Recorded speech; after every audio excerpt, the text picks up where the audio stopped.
Rumor says that there is a mysterious island in the South Pacific where the entire population is women. People call it the Virgin Island. It is also believed that the women clan has a mysterious seed, which causes them to age 10 times slower than normal humans. Therefore, many people are trying to find the location of the island. And who wouldn't? One of them is Mr. Song, who wants to become immortal. So he has been sending his men of experts and explorers to search for the island. Elsewhere, Wang, the protagonist of the movie, listens to a news report about Mr. Song, who has once again funded a large sum of money for his expedition to search for Virgin Island. The news then adds about the mystery of the island, detailing that none of the explorers who participated in the expedition so far have survived. Till now, only one person has ever set foot on the island, a famous explorer named Li. Li is none other than Wang's father, but he never came back from the island and left no message for the world or for his son. It is rumored that he was mesmerized by the beauties on the island, so he decided to stay there permanently. Those rumors are almost certainly true. Determined to find his father, Wang decides to participate in Mr. Song's expedition and heads off to the shore to board a ship. There, he meets a friend, Hyun Woo, who claims to be an expert navigator as he has recently graduated from the Somali Navy SEALs. After setting up everything, Wang and Hyun board the ship, and just as they are about to take off, one of Mr. Song's men approaches them and hands over a GPS tracker. After a while, the two finally hit the ocean, hence kickstarting their adventure. Initially, they are hopeful about the mission, but after 2 months of wandering into nothingness, they become pessimistic. By this time, their food supply has also run out, so they pray that they reach the island soon. One day, while the boys are complaining about the GPS not working, a flock of birds flies over them. Wang, who is lying on his back, feels a drip on his face, and when he smells it, he realizes that it's seagull poo.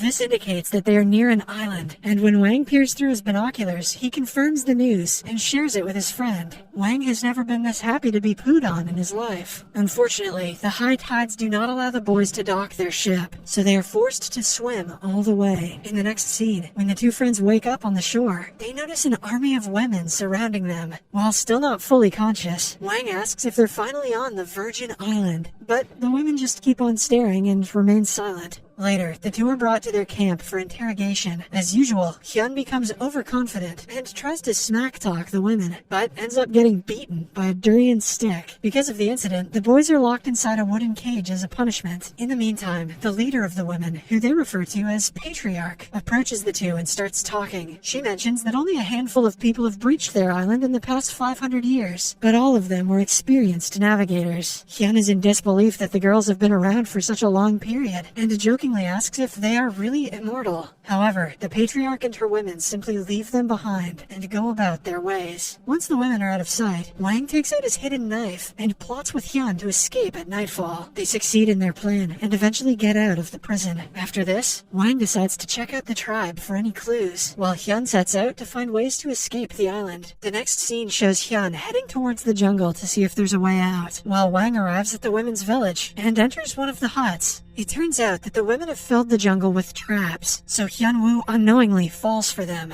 At first, he falls down a rabbit hole below, and then gets pierced by a wooden arrow through his back. To make the situation worse, he also gets hammered by several coconuts on his head. Meanwhile, Moo-yeon, a typical innocent sister of the women's tribe, and her sister Moon enter the hut in which Wang has been snooping around. Surprisingly, the hut is a bathing place for the islanders, and when Moo-yeon starts taking off her clothes and preparing for her bath, Wang tries to sneak his way out of the room. Unfortunately, he gets caught by the girl's sister, who doesn't let him go. Wang tries to bribe the girl with a treat, but she eventually screams, alerting every other woman in the village. Terrified, Wang runs for his life, while the women chase after him with spears. He tries his best to scare them off, but eventually gets captured. In the trial room, the Patriarch tells Wang that breaking out of prison is a sin in their culture, and that trying to attack the clan assures a deathly punishment. Just then, a bruised and battered Hyun arrives at the scene to rescue his friend. He threatens the clan that he is a trained soldier who knows combat skills, but the women only get irritated by his lies and beat him once again. The clan believes that being seen by a man when they are naked makes them ugly. Hence, they demand to execute Wang and his friend.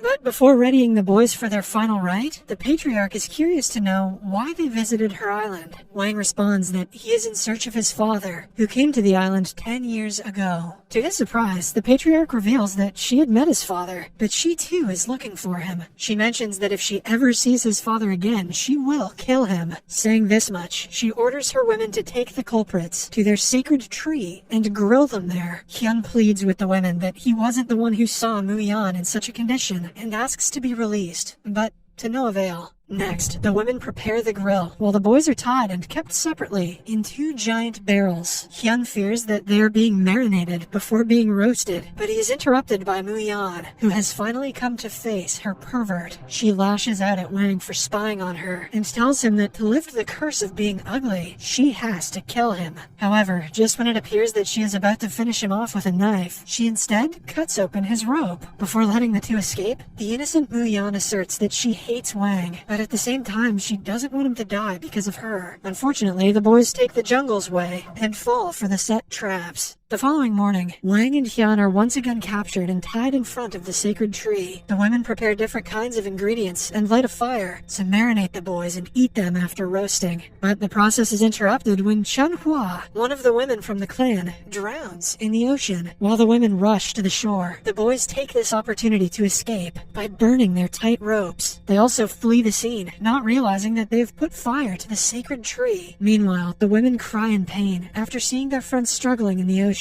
The two friends prepare to use the distraction to sneak out of the place, but at the last second, Wang changes his mind and decides to help the drowning girl. Without thinking about the time when the islanders wanted to kill him and his friend, Wang goes to the shore and swims in the ocean to rescue Chun-hwa. After he brings her back to the shore, Hyun jumps into action and prepares CPR on an unconscious Chun-hwa. Fortunately, she starts breathing again, and the women applaud the boy's bravery. Later, Wang and Hyun are once again brought in front of the patriarch. Chun-hwa wants her leader to excuse the boys, as they saved her life. At this point, she has already started to develop feelings for Hyun. The patriarch also thinks of pardoning the boys, but just then, she is informed that their sacred tree has been burned and destroyed. After getting to know that Wang and Hyun are behind this incident, the patriarch decides to execute them immediately. However, Mu-yeon and Chun-hwa suggest they give the boys one last chance. As a result, the patriarch reluctantly gives them 3 months to restore the tree. If the tree doesn't come back to life, they will be killed mercilessly. The next day, Wang and Hyun try their best to polish charcoal off the tree and water it. As time passes, the boys become close to the women as they help them in their everyday life. With the use of their modern tools and techniques, Wang and Hyun catch huge fish and teach them to grow vegetables. Meanwhile, Chun-hwa tries her best to grab Hyun's attention and brings him flowers and durian every day. One day, when Wang tries to find a signal on his GPS, he notices a viper lurking behind Mu-yeon. He immediately springs into action and rescues her. As the two lay down in a romantic manner, Mu-yeon reveals that the snake is actually her pet. The following day, Wang and Hyun are elated to find the sacred tree sprouting. Later that night, all the island women, along with the boys, celebrate with a feast and dance together. Wang notices Mu-yeon peacefully dancing and remarks that the value of life isn't about the length of time, but rather about something that is worth protecting with your life. He then notes that he is lucky to have found it, as he wants to protect Mu-yeon and her tribe. Sometime later, Mu-yeon approaches Wang and tells him about the history of their tribe. She shares that a long time ago, there was an all-women tribe known as the Witch Tribe. They reproduced by parthenogenesis. They were the tribe closest to nature among primitive humans, responsible for guarding the seed, Yuan, which contained the secrets of life. Their mission was to protect the balance between nature and life. However, as human settlements expanded, their thirst for killing increased, and one day they eventually found out about the seed Yuan. Hence, a genocide-like hunt was carried out on the Witch Tribe.